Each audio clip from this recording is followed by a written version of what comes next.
আজকে আমরা যে কবিতাটি পড়তে যাচ্ছি সেই কবিতার নাম হলো the voice of the mountain. কে লিখেছেন? মামাং দাই লিখেছেন। The voice of the mountain কি বিষয়ক? The voice of the mountain মূলত নর্থ ইস্ট ইন্ডিয়ার মানুষের সেন্টিমেন্ট এবং হিলি এরিয়া, পাহাড়ি অঞ্চলের পাহাড়ি মানুষের সেন্টিমেন্টের কথা বলে। ঠিক আছে? দ্য ভয়েস, ভয়েস মানে কি? কণ্ঠস্বর, আওয়াজ, কথা। অফ দ্য মাউন্টেন, মাউন্টেন মানে পর্বত, মানে পর্বতের কথা। ভয়েস অফ দ্য মাউন্টেন মানে হলো পর্বতের কথা, বাংলা যদি আক্ষরিক অর্থে দাঁড় করাই। এখন পর্বত কি সিম্বলাইজ করে? আমরা যদি হিলি পিপলদের বা পাহাড়ি মানুষদের সেন্টিমেন্টের কথা ভাবি, বা পাহাড়ি মানুষদের আবেগের কথা ভাবি, বা পাহাড়ি মানুষদের বিশ্বাসের কথা ভাবি, তারা কিন্তু এই পর্বতকে বা মাউন্টেনকে একটা স্পিরিচুয়াল এন্টিটি হিসাবে মনে করে থাকে, বা এই মাউন্টেনকে মনে করে যে এই মাউন্টেন একটা লিভিং এন্টিটি, একটা জীবিত সত্তা। তার মাউন্টেনকে শুধুমাত্র একটা পাথরের চাই মনে করে না। বুঝতে পারলে কিনা? তো the voice of the mountain, এখানে পর্বতের কথা। পর্বত কে? পর্বত হলো বিশাল। পর্বত হলো এমন একটা সত্তা যার মধ্যে ঈশ্বর বিরাজমান। পর্বত এমন একটা সত্তা যা হলো প্রকৃতির দূত। পর্বত হলো এমন একটা সত্তা যে এন্ডুরেন্স মানে সহ্যকে বা সহনশীলতাকে প্রকাশ করে। পর্বত এমন একটা সত্তা যে যে বহুদিন ধরে রয়েছে, যার মধ্যে প্রাচীনতা রয়েছে। পর্বত এমন একটা সত্তা যে পর্বত স্পিরিচুয়ালি এনরিচড, আধ্যাত্মিকতায় পরিপূর্ণ, সেই হলো পর্বত। এখানে the voice of the mountain মানে পর্বতের কথা যখন বলছে, তখন আমাদের বলা হচ্ছে যে পর্বত যেন কিছু বলছে। আসলে কি, মামাং দাই একজন আইএএস অফিসার ছিলেন, এবং আইএএস অফিসার হওয়ার জন্য তোমার কিছু বাধ্যবাধকতা থাকে। তুমি মন খুলে সব কিছু বলতে পারো না। এখানে মামাং দাই মূলত নিজের কিছু কথা, যেটা হয়তো চাকরি করার জন্য বা আইএএস অফিসার হওয়ার জন্য যেটাকে তিনি সরাসরি বলতে পারতেন না, সেইটাকে তিনি পর্বতের মধ্য দিয়ে বলেছেন। এখানে পাহাড়ি মানুষের সেন্টিমেন্ট পাবো নিশ্চিতভাবে, এবং এখানে আমরা দেখতে পাবো যে কিভাবে নর্থ ইস্ট ইন্ডিয়া মানে ওই যে 7 স্টেটসের আমরা কথা জানি, 7 সিস্টার্সের কথা জানি, তাদের পরিস্থিতি সম্বন্ধে এখানে আমাদের জানানো হবে। প্রথম অংশে পাবো না সেরকম কিছু, যত কবিতা শেষের দিকে যাবে সে অংশে এই জিনিসগুলো বেশি করে পাবো। তবে পাহাড়ি মানুষের সেন্টিমেন্ট, পাহাড়ি মানুষের কালচার, তাদের রীতিনীতি, তাদের বিশ্বাস, সব কিছুই প্রথম থেকে আমরা দেখতে পাবো। ঠিক আছে? তাহলে প্রথম কথা হলো, এখানে আমরা যখন কবিতা পড়তে যাচ্ছি, প্রথম কথা হলো কবিতার নাম জানলাম, ভয়েস অফ দ্য মাউন্টেন, পর্বতের কথা। দ্বিতীয় কথা জানলাম কবির নাম সম্বন্ধে। মামাং দাই একজন পোয়েটেস ছিলেন, রাদার টু সে। বুঝতে পারলে? আইএএস অফিসার ছিলেন, সিভিল সার্ভেন্ট ছিলেন, কবি ছিলেন, সাহিত্যিক ছিলেন, জার্নালিস্ট ছিলেন। ঠিক আছে? এবং তিনি একটা সময় এসে এত ফেড আপ হয়ে যান, যে মানে এত অন্যায় দেখেছিলেন, যে তিনি চাকরিটাই ছেড়ে দিয়েছিলেন। এই কবিতার তারপর তিনি যখন লিখলেন, এই কবিতার মধ্যে একটা মেটাফরিক মিনিং রেখেছেন। মানে অ্যাজ ইট ইজ নয়, কবিতাটা যেরকম আমরা পড়ছি সেটা নয়, এটার মধ্যে দিয়ে বুঝতে হবে যেন তিনি অনেক কিছু বলছেন যেটা সরাসরি বলতে পাচ্ছেন না, সেই ইঙ্গিতগুলো দিয়ে যাচ্ছেন, সেইগুলো আমাদেরকে মাথায় রাখতে হবে। তিনি এই যে মামাং দাই এখনো বেঁচে রয়েছেন, একটা লিভিং লিজেন্ডের মতো। 68 বছর বয়স প্রায়। ঠিক আছে? দ্য ব্ল্যাক হিল বলে একটা উপন্যাস লিখেছেন, একটা বই লিখেছেন। সাহিত্য একাডেমি পেয়েছেন, সাহিত্য একাডেমি পুরস্কার, পদ্মশ্রী পেয়েছেন। ভারতের একজন অমূল্য রত্ন। বুঝতে পারলি কিনা? সো এইটা হলো কবিতার মানে কবি সম্বন্ধে দুই এক কথা জানলাম। কবিতার ব্যাকগ্রাউন্ড হিসাবে আমাদের মাথায় রাখতে হবে যে এই কবিতাটা যখন আমরা পড়বো, আমাদের মাথায় রাখতে হবে যে 7 সিস্টার্স যেটা রয়েছে ভারতবর্ষের, ওই যেটা পশ্চিমবঙ্গের মধ্য দিয়ে পার হয়, পশ্চিমবঙ্গের বিশেষ করে শিলিগুড়ি করিডোর দিয়ে পার হয়, যে 7টা পরপর রাজ্য রয়েছে 7 সিস্টার্স, যেমন ত্রিপুরা, আসাম, তোমার সিকিম, মিজোরাম, নাগাল্যান্ড, অরুণাচল প্রদেশ, মণিপুর, এই যে 7 সিস্টার্স, এদের সেন্টিমেন্ট নিয়ে এই কবিতাটা মূলত। নর্থ ইস্ট জায়গাটা কেমন? একটা পাহাড়ি অঞ্চল বাবু। নর্থ ইস্ট যদি দেখো তুমি, এটা একটা সম্পূর্ণ পাহাড়ি অঞ্চল, এবং এই অঞ্চলে প্রচুর প্রচুর সংঘর্ষ রয়েছে। এই অঞ্চলে প্রচুর ডেভেলপমেন্টের জন্য ক্রাইসিস রয়েছে, মানে ডেভেলপমেন্টের এখন অভাব রয়েছে প্রচুর।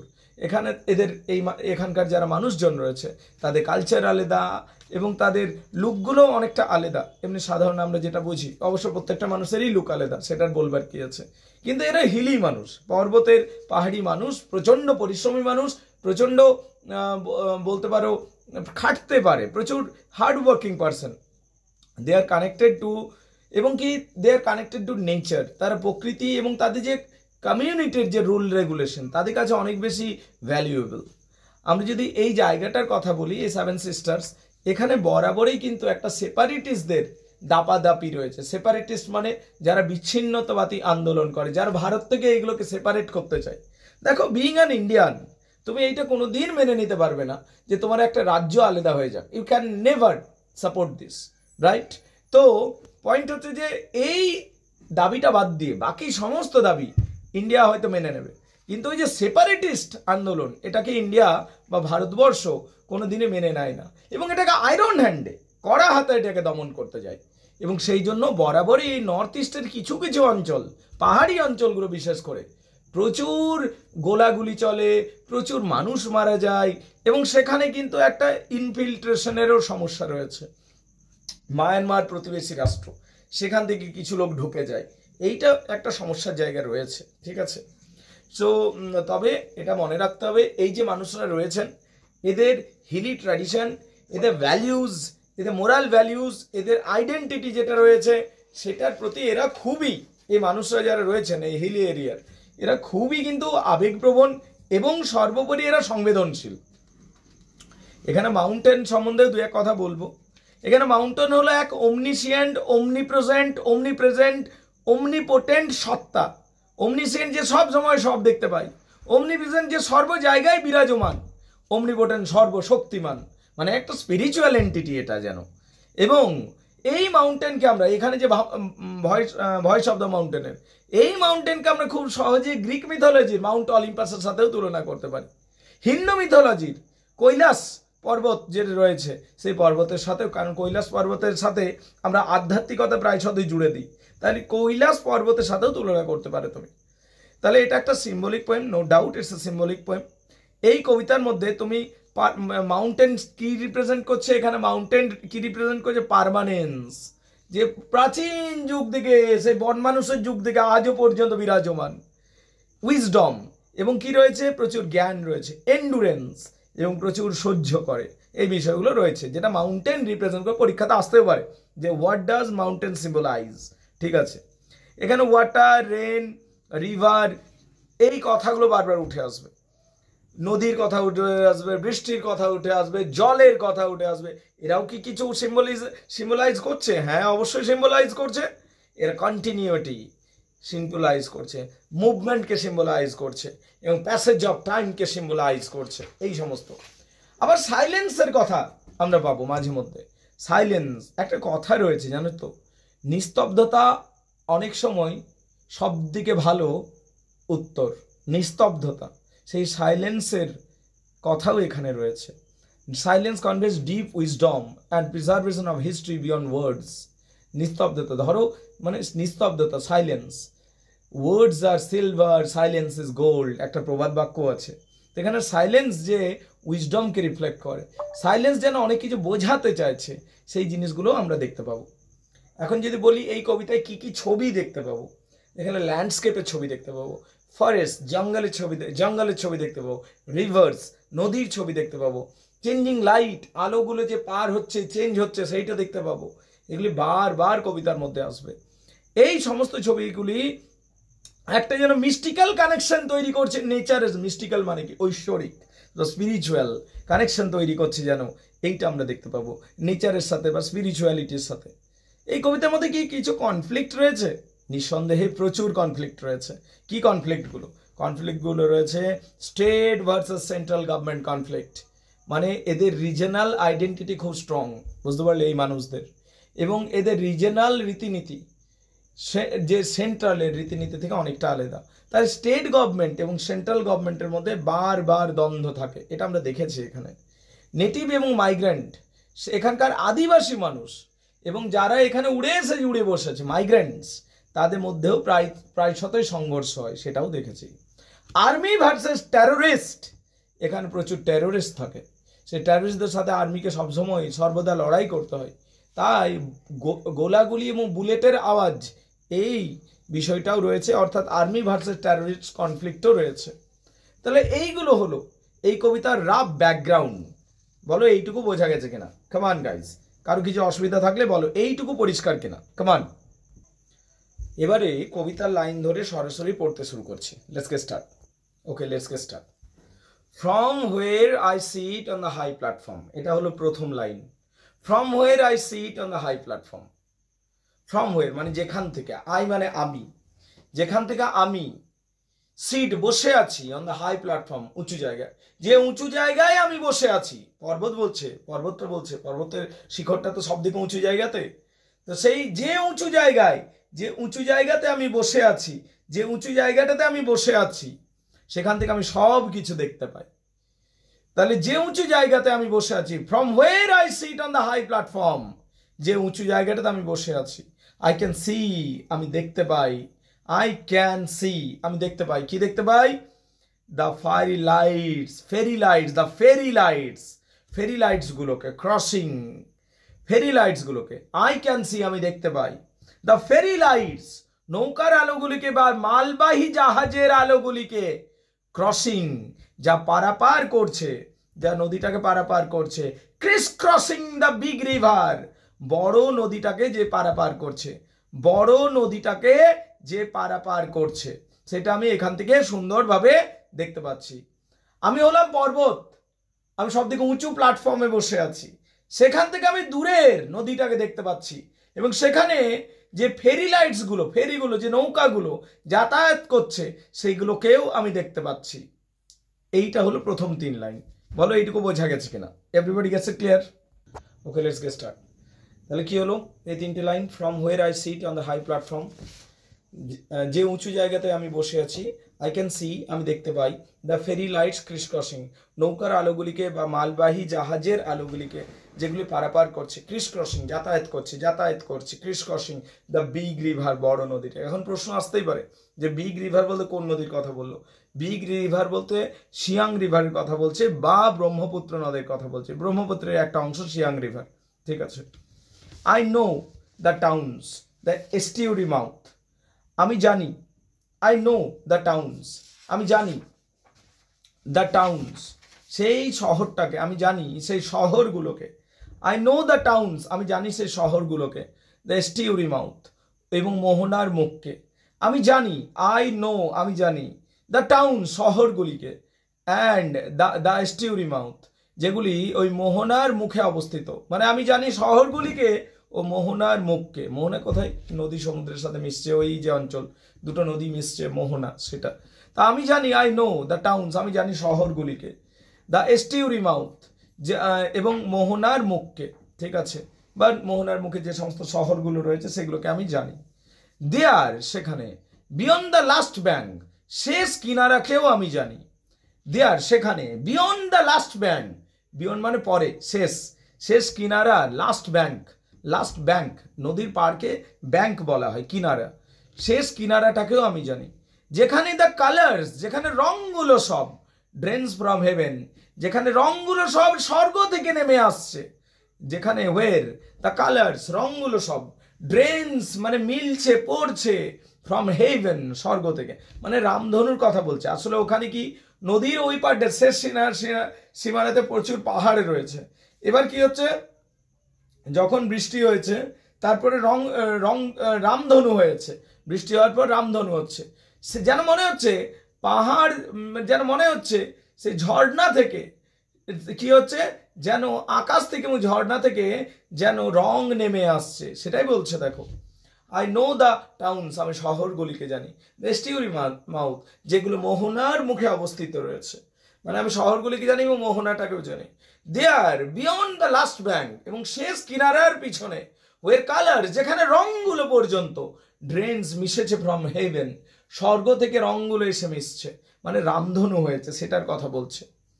I can outline the chapters of the world, আমি সংক্ষিপ্ত সারে বলে দিতে পারি, আই ক্যান আউটলাইন মানে I can summarise the chapters of the world.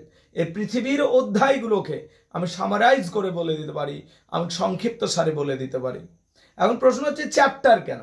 বড় জিনিসের চ্যাপ্টার দেখো, অধ্যায় অধ্যায় যেমন ধরো উপন্যাস অনেক বড়, ঠিক হিউম্যান হিস্ট্রি বা সিভিলাইজেশনের যেটা হিস্ট্রি সেটা অনেক বড়।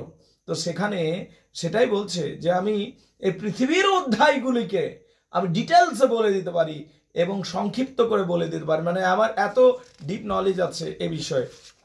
পর্বতটা বলছে মানে I know this very well. The other day, ঠিক আছে, দ্য আদার ডে কোনো একদিন এই ইয়ং বয়, একটা কম বয়সী ছেলে, অ্যারাইভড ইয়ং ম্যান, কোনো একটা দিন একটা ইয়ং ম্যান যুবক অ্যারাইভড এসেছিল ফ্রম ভিলেজ গ্রাম থেকে।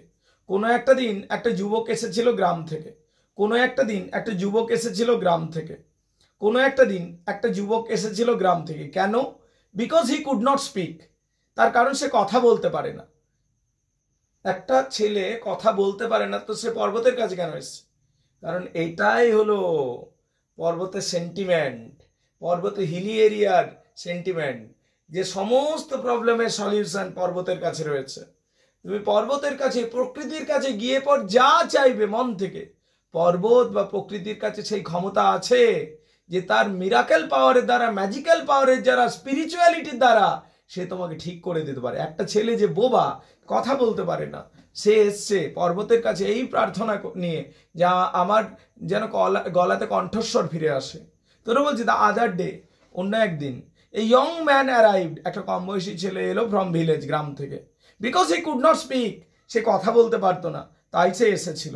অর্থাৎ পাহাড়ি মানুষরা বিশ্বাস করে যে পর্বত হলো একটা স্পিরিচুয়াল এন্টিটি এবং পর্বত মানুষকে হিল করে দিতে পারে বা ঠিক করে দিতে পারে বা কিওর করে দিতে পারে।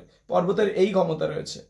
হি brought a gift of his, সেই ছেলেটি যে পর্বতের কাছে একটা প্রার্থনা নিয়ে এসেছিল যেন পর্বত তার আওয়াজ, গলার আওয়াজ ফিরিয়ে দেয়, সে পর্বতের জন্য একটা উপহার এনেছিল, সেটা হলো মাছ উপহার। He brought a gift of fish, সে একটা মাছ নিয়ে এসেছিল। মাছ পর্বতে বরাবরই দামি জিনিস, মানে যখন উপহার দিচ্ছি সেটা একটা দামি জিনিস উপহার দেয়। ও মাছ এনেছিল। পর্বতে, পাহাড়ে পর্বতে মাছ পাওয়া যায় না, নদীর আশেপাশে মাছ পাওয়া যায়, পাহাড়ে মাছ খুবই কম পাওয়া যায়, এটা একটা খুব দুর্লভ জিনিস। তো ছেলেটি একটা মাছ এনেছে এবং এই পর্বতকে মাছ উপহার দিচ্ছে, প্রকৃতিকে মাছটাকে উপহার দিচ্ছে। পর্বতে যে মাছটা খাবে তা নয়, কিন্তু প্রকৃতির প্রতি তার ভালোবাসাটাকে সে জাহির করছে, বা পর্বতের প্রতি তার ভালোবাসাটাকে সে জাহির করছে। From the land of river, সে কোথা থেকে এনেছে? এটা নদীর ভূমি থেকে সে মাছটা এনেছে পর্বতের জন্য। এবং মানে যেরকম আগেকার দিনে সাপ্লিকেন্টস হতো, আগেকার দিনে গ্রিক মিথোলজিতে দেখেছি দেবতাদের কাছে কোনো অনুনয় বিনয় করলে আগে কিছু উপহার দিতে হতো। এখানেও আমরা দেখতে পাচ্ছি যে পর্বতের কাছে ও কিছু প্রার্থনা নিয়ে এসছে, তার জন্য একটা উপহার দিচ্ছে। এইটা হচ্ছে ব্যাপার, এই মানত করার মতো খানিকটা। It seems such acts are repeated, এটা মনে হয়, ইট সিমস এটা মনে হয়, সাচ অ্যাক্টস এইরকম কাজগুলো আর রিপিটেড যেন বারবার হচ্ছে, যেন মনে হয় এইরকম কাজগুলো যেন বারবার হচ্ছে। মানে কেন? মানে বিভিন্ন লোক আসে বারবার এরকম গিফট দেয়। কেন গিফট দেয়? তার কারণ তারা নিশ্চয়ই কিওর হয়, তার জন্যই তো গিফট দেয়। একটা জিনিসে সফলতা আসছে বলেই তো অন্যরা ফলো করে। তার মানে পাহাড়ি মানুষের যে সেন্টিমেন্ট, যে নেচার বা পর্বত আমাদের ঠিক করে দিতে পারে, এবং নিশ্চিতভাবে অনেকে ঠিক হচ্ছে, তার জন্যই যে অনেক মানুষ আসে এবং এই কাজগুলো করতে থাকে, পর্বতের কাছে উপহার রাখে এবং কিছু মানত করে যায়। অনেকের মানত বা মনের ইচ্ছা পূর্ণ হয়, ঠিক আছে, তো তখন তারা আবার গিফট দিয়ে যায়। তো ইট সিমস এটা মনে হয়, সাচ অ্যাক্টস এই কাজগুলো আর রিপিটেড যেন বারবার হচ্ছে। উই লিভ ইন টেরিটরিজ, আমরা বাস করি। উই লিভ আমরা বাস করি, ঠিক আছে, ইন টেরিটরিজ সেই অঞ্চলে, for ever ancient and new, আমরা বাস করি সেই অঞ্চলে যে অঞ্চলটি সর্বদাই প্রাচীন এবং নতুন। পর্বত সর্বদাই প্রাচীন এবং সর্বদাই নবীন। কি করে? অনেক কন্ট্রারি করা হয়ে গেল, ঠিক আছে। কি করে সর্বদাই প্রাচীন সর্বদাই নবীন? তার কারণ হচ্ছে পর্বত প্রাচীন যুগ থেকে, সেই ডাইনোসরাসের যুগ থেকে রয়েছে, সেই জন্য প্রাচীন। আর নবীন কেন? তার প্রত্যেক দিন পর্বত পরিবর্তিত হচ্ছে, হাইট ওর বাড়ছে, প্রত্যেক দিন বেড়ে যাচ্ছে। তো পর্বত সর্বদাই প্রাচীন, সর্বদাই নতুন পর্বত। And as speak in changing language, এবং as speak in changing language, এবং পরিবর্তনশীল ভাষার মধ্যে আমরা কথা বলি। অ্যান্ড এবং অ্যাজ স্পিক, এবং অ্যাজ স্পিক, এবং দেখো কি বলছে, and as we speak in changing language, as we speak, and as we speak, and as we speak in changing language, যেরকম ভাবে আমরা বিভিন্ন ভাষাতে কথা বলি এবং সময়ের সাথে সাথে পাল্টে যাই, ঠিক সেই রকম ভাষাগুলো তো আমাদের সময়ের সাথে সাথে পাল্টে যায়, ঠিক সেই রকম পর্বত প্রাচীন কিন্তু সময়ের সাথে সাথে সেও পাল্টে যায়, তার উচ্চতা সবসময় বাড়ছে, এটা ফিজিক্যালি চেঞ্জ, সেটা আমরা দেখতে পাই। কিন্তু পর্বত একটা স্পিরিচুয়াল এন্টিটি, সে প্রত্যেক মুহূর্তে অভিজ্ঞতা সঞ্চয় করছে, মানুষকে দেখে, মানুষের কর্মকাণ্ড করে, এবং সে প্রত্যেক মুহূর্তে নতুনত্বকে লাভ করছে। তাহলে প্রাচীন এবং সঙ্গে সঙ্গে সে নতুনও বটে পর্বত, এইটা হচ্ছে ব্যাপারটা। যেভাবে আমাদের ভাষা প্রত্যেক মুহূর্তে পাল্টে পাল্টে যাচ্ছে, আমরা আজ থেকে 500 বছর আগে বাংলা ভাষা একদমই আলাদা ছিল, আমরা অ্যাংলো স্যাক্সন ইংলিশ ভাষা, যে অ্যাংলো স্যাক্সন যুগে একদমই আলাদা ছিল। ভাষা যেরকম পরিবর্তিত হয়ে যায়, পর্বতও ঠিক সেই রকম পরিবর্তিত হচ্ছে। ওকে, এইটুকু দেখে নাও আগে। এই অংশটা আমি নিচ্ছি, এটা বেশ ভালো সুন্দর অংশ। It seems such acts are repeated, এটা মনে হয় যে এইরকম কাজগুলি যেন বারবার হচ্ছে। কেন বারবার হচ্ছে? তার কারণ মানুষ উপকার পায় পর্বতের কাছ থেকে, প্রকৃতির কাছ থেকে, তাই তারা কৃতজ্ঞতা স্বরূপ পর্বতকে কিছু না কিছু উপহার দিয়ে যায়। উই লিভ ইন টেরিটরিজ, আমরা এইরকম অঞ্চলে বাস করি যা ফরএভার, সর্বদাই এনসিয়েন্ট অ্যান্ড প্রাচীন, সর্বদাই প্রাচীন এবং সর্বদাই নতুন। And as we speak in changing language, এবং আমাদের ভাষাও প্রত্যেক মুহূর্তে পাল্টে যাচ্ছে, ভাষাও আমাদের প্রত্যেক মুহূর্তে পাল্টে যাচ্ছে। তার কারণ সত্যি কথা, পার্বত্য অঞ্চল আস্তে আস্তে নগরায়নের দিকে যাচ্ছে, যেটা তুমি ঠিকই বলেছ, যে আস্তে আস্তে পার্বত্য অঞ্চলে মডার্নাইজেশন চলে আসছে অনেক বেশি। তো তারাও কি হচ্ছে, তাদের ভাষা পাল্টে যাচ্ছে। ঠিক সেই রকমভাবে পর্বতও একই সাথে নতুন এবং একই সাথে প্রাচীন। এই পর্যন্ত দেখে নাও, কার কি অসুবিধা আছে আমাকে বলো। কেমন এই পর্যন্ত দেখে নাও, কার কি অসুবিধা আছে আমাকে বলো। I also leave my spear leaning by the tree and try to make a shine. আমি আমার বল্লভটাকে, স্পিয়ার মানে বল্লভ, বুঝতে পারলি কিনা? আমি অলসো লিভ মাই স্পিয়ার, এটা একটা গাছ, হ্যাঁ এটা একটা গাছ, আমি বল্লভটাকে এইভাবে রেখে দিলাম মাটিটাতে, ঠিক আছে? তাহলে একটা ত্রিভুজের মতো ফরমেশন বানালো, বুঝতে পারলি কিনা? এটা গাছ, ইটস এ ট্রি, আমার হাতটা গাছ, নড়ছে গাছটা। একটা লোক এলো, তার বল্লভটাকে এইরকমভাবে রেখে দিল গাছটার এখানে। তাহলে এই যে গাছটার এখানে বল্লভটা রইলো, একটা ত্রিভুজের ফরমেশন হলো, যেটা পাহাড়েরই ফরমেশন, বুঝতে পারলি কিনা? তাহলে দেখো, I also leave my spear, আমি আমার বল্লভটাকে, স্পিয়ার মানে বল্লভটাকে, লিনিং বাই দ্য ট্রি, গাছে ঠেস দিয়ে রাখি। আমি আমার বল্লভটাকে যখন গাছে ঠেস দিয়ে রাখি, সেই বল্লভটাও কিন্তু তোমারই আকৃতি বানায়। এটা গাছে আমি আমার বল্লভটাকে ঠেস দিয়ে রাখলাম, এতে গাছে বল্লভটাকে ঠেস দিয়ে রাখছি। তো এইখানে একটা ইমেজ হচ্ছে, কিসের উপর বল্লভটা পড়ে গেল, কিসের উপর ইমেজ হচ্ছে? সে পাহাড়েরই ত্রিভুজ ইমেজটা তৈরি হয়। বলছে আমি যখন আমার বল্লভ কেন বলে, পাহাড়ি মানুষ হাতে থাকে সবসময় বল্লভ। I also leave my spear leaning by the tree, আমি যখন আমার বল্লভটাকে কোনো গাছের কাছে ঠেস দিয়েও রাখি, ঠিক আছে, তখন কি হয়, সেটা যেন পাহাড়ের আকৃতিই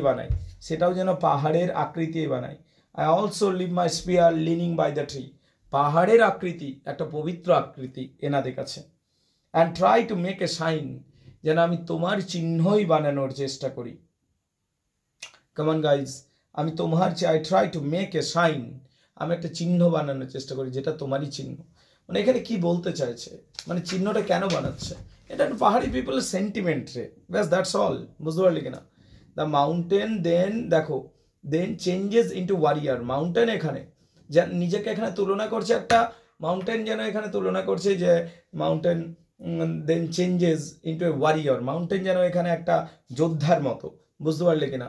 অর এ হান্টার বা একটা শিকারীর মতো, যেরকমভাবে একজন যোদ্ধা বা একজন শিকারী তার বল্লভটাকে গাছে ঠেস দিয়ে রাখে, ঠিক আছে, spear leaning the tree in order to make a sign, এবং তখন একটা সাইন তৈরি হয় ত্রিভুজাকৃতি, যা কিন্তু পাহাড়কেই ইঙ্গিত করছে, ঠিক আছে। Since the language of the mountain speak keep changing the time and ইথে, এবং কি and the spear is making an effort of recording the truth that mountain is aware of. তো এই যে আমাদের বিভিন্ন কর্মকাণ্ডের মধ্যে দিয়ে, আমাদের বিভিন্ন সাধারণ কাজকর্মের মধ্যে দিয়েও যেন পর্বত সর্বদা বিরাজমান রয়েছে, বা পর্বত যেন সব জায়গাতে রয়েছে, এখানে এই জিনিসটাকে বোঝানোর চেষ্টা করা হচ্ছে। সাইন পর্যন্ত দেখে নাও, কার কি অসুবিধা আছে আমাকে বলো, দেখে নাও, কোনো যদি না বুঝতে পারছো বলো, আমি আবার রিপিট করবো, কেমন, এবং অন্যভাবে বোঝানোর চেষ্টা করবো, কেমন গাইজ, দেখে নাও।